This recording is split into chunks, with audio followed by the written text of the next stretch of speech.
Hello, ladies and gentlemen, and welcome to a new episode of Eve Echoes. I'm GicaForta, your host for today and every day, and we're gonna touch on something interesting that he has teased in the trailer. If you guys remember, we've got the YanJung faction. It's not entirely a race, a playable race, but more as in ship types and interesting juicy items.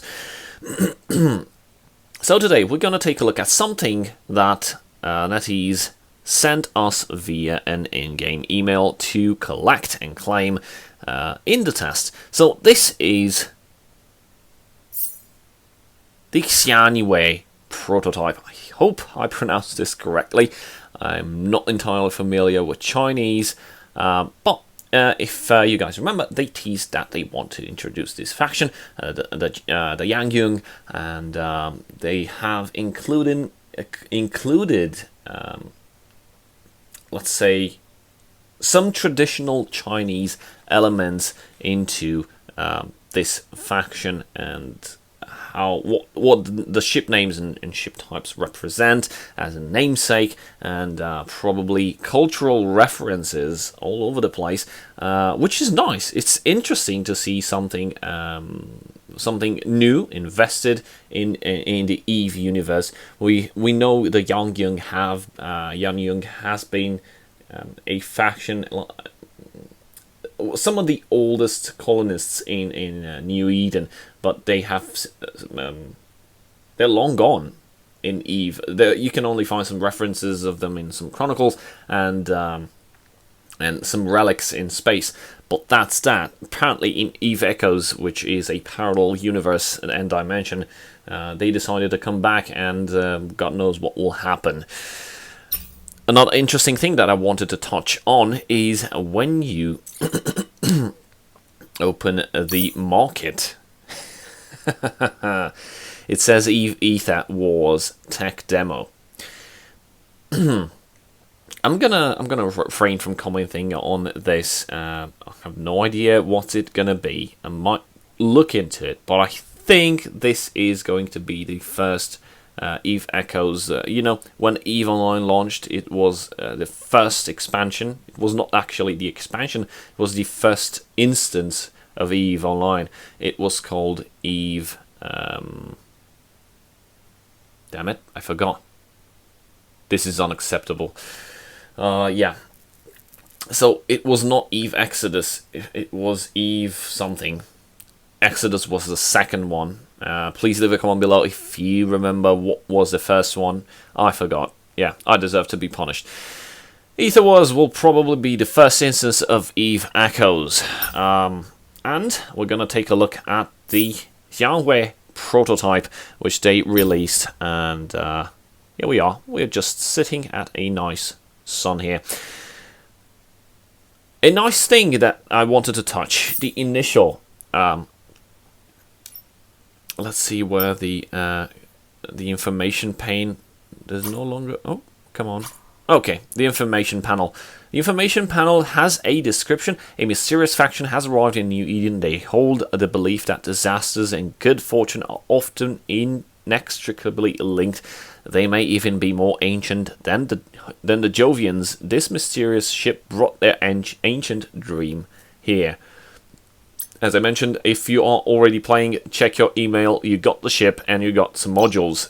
This is the returned small... Let's take a look at it. The returned small jetstream Decomposer. Now, there's a new class of weapons introduced in Eve Echoes. It's called Decomposers. So we've got the projectile weapons, we've got the hybrid weapons, we've got the lasers, we've got missiles, and now we have Decomposers.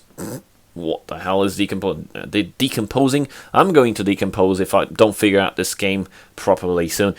Okay. Moving on. Decomposers. Decomposers have optimal range, okay, 13 kilometers. But do you guys see what I'm not seeing here? That's right. The Decomposer weapon type has no accuracy fall off. this is something that you want to take into consideration, because well, what happens if you leave that optimal range? Because there's no accuracy fall off, there's no damage at all. So you either hit for maximum or whatever the thing does when you're at optimal, or you just hit 0, as I've experimented. I went into some anomalies and it did some testing. There's a low battery. So this fitted on my ship with the skills that I have. This gives me around, let me show you guys, 17 kilometers optimal. Single hit damage 729. I deal between 500 and 800. Probably depends on what resists I touch on. But I have no accuracy fall off. If I go like at 19 kilometers with this thing and I shoot, it's just 0, 0, 0, 0, 0, 0, 0, 0, 0, 0. Oh my god. So this may be something to look into. Why? Because, let's get over back to fitting. This ship has some incredible, and the weapons, and all the other elements that have been given to us, like the macro particle stabilizer, which is the weapon upgrade for the Decomposers. This is my damage, and I just hopped into a mega. Like I still have the alpha skills in place. Weapon technology, Decomposers. I just learned the advanced small decomposer command. Yep. I didn't touch on advanced small decomposer upgrade, which gives a bonus in damage. So that's the only two skills that with the Decomposer upgrade, of course, that give me some bonuses here. Oh, nice colors. So let's activate all 3 weapon upgrades. Let's hit fitting again. 691. I saw a picture on the Facebook group. Somebody was getting like between 750 and 800 DPS. That's insane. This was given to us to see how the ship behaves. How does it feel in along with all the other ships. Some people might be inclined, oh my god, this needs a nerf. Bring the nerf hammer. No, don't bring the nerf hammer. Do not. Why? Because of the ship slots and the ship layout. So they have been modifying them, they've been toying around with stuff. If you can't pull off this DPS unless you get something out, so you need to get another low slot and remove a weapon upgrade. Because the shield stuff, remember, they are not like in EVE Online, they are like in EVE Echoes. So shield stuff, as in your own shield booster and your own shield harness, do not fit on the mid slots. The mid slots are for something else. That fits in the low slots, and if you tend to be like over insane and just fill it with damage modifiers, you'll basically have absolutely no tank at all, just like me right now. So if I'm just cruising through low sec or no sec and some guy just decides to shoot an artillery barrage at me using, I think even with a thrasher, I might go off in just like that pop. Because I have no tank, and that's not something to toy around with, especially since this will be a faction ship and will probably be expensive, I mean. So you'll definitely need to fit some tanks, so the DPS will go down.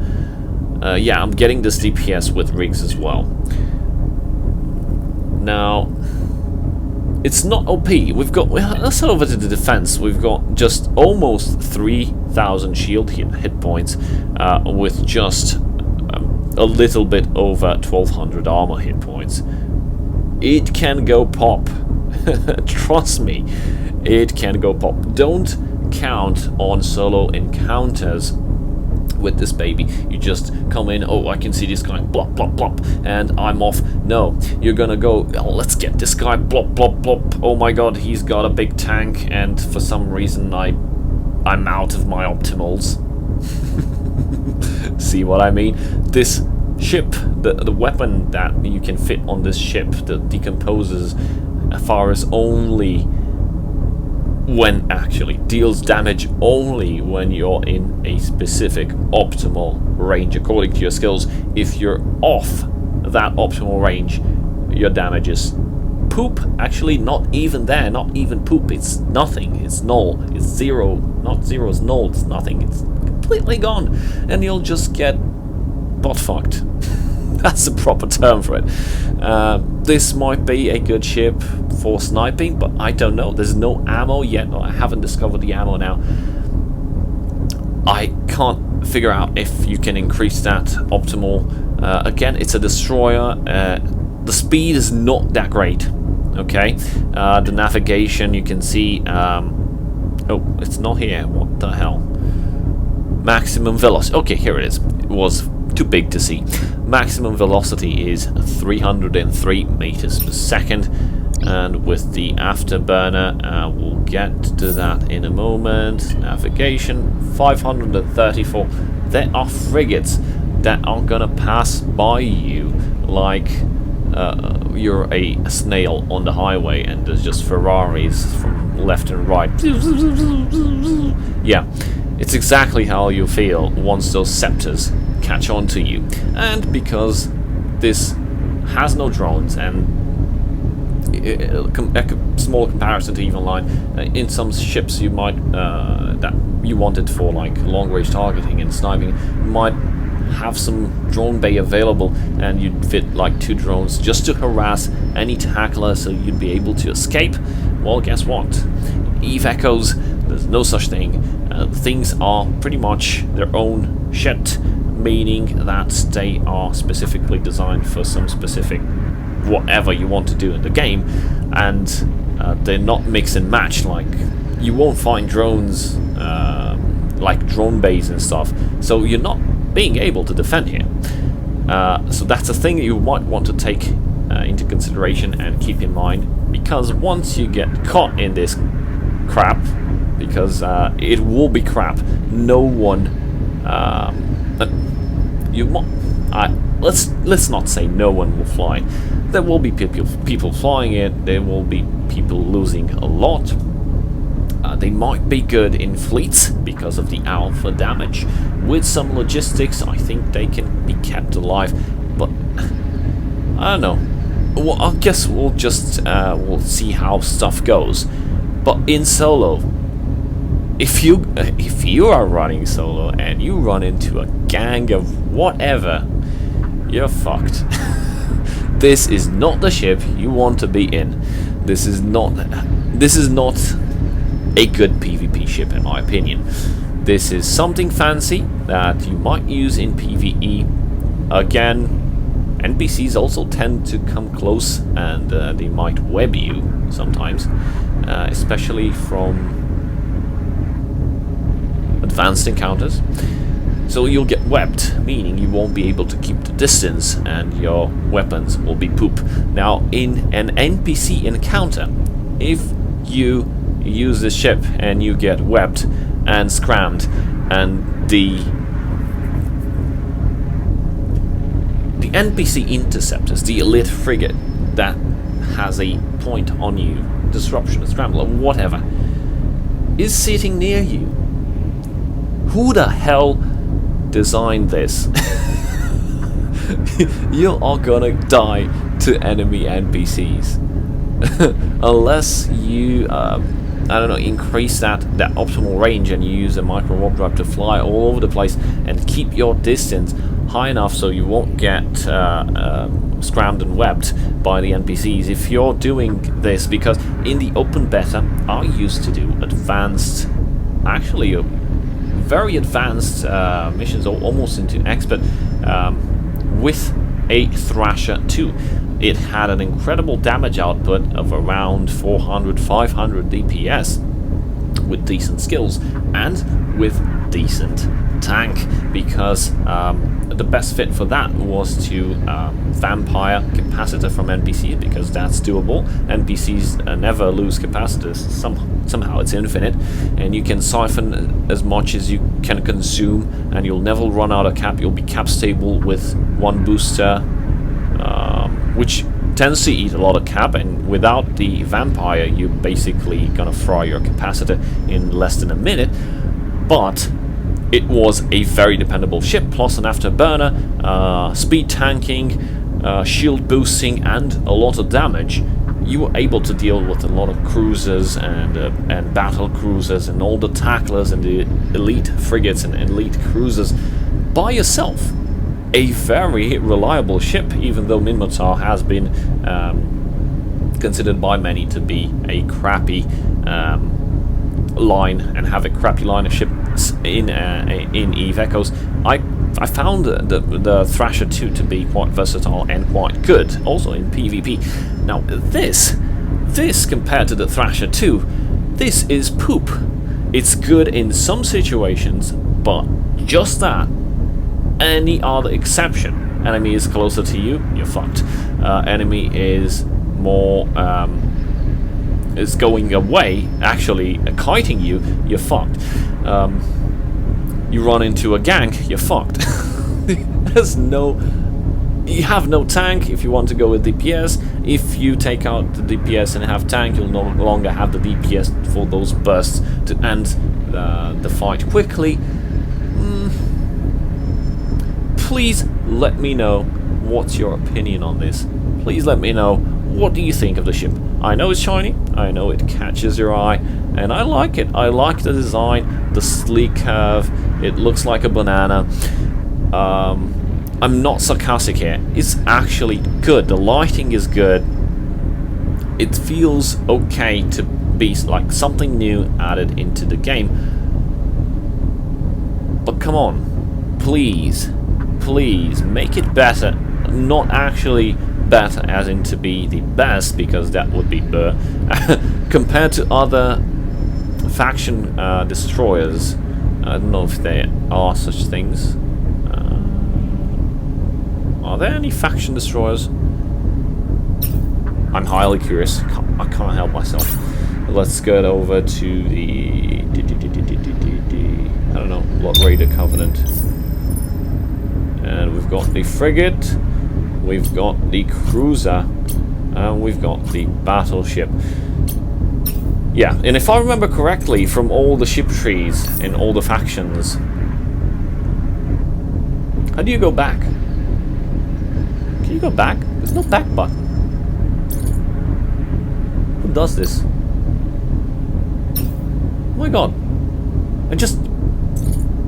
Okay, this is a bug that I want to put. How the hell? Okay, click on the left side button. There's no indication there. Okay, so there it is. It's the YanJung. We've got two variants: the prototype and not the non-prototype, which have the same slots: 15, 80, 334, 334. Yep. This is something that the designers might want to understand. This thing is nice, but not practical. Leave your comments below. Let me know what do you think about the YanJung line of ships, and guess I'll see you guys next time. Cheers.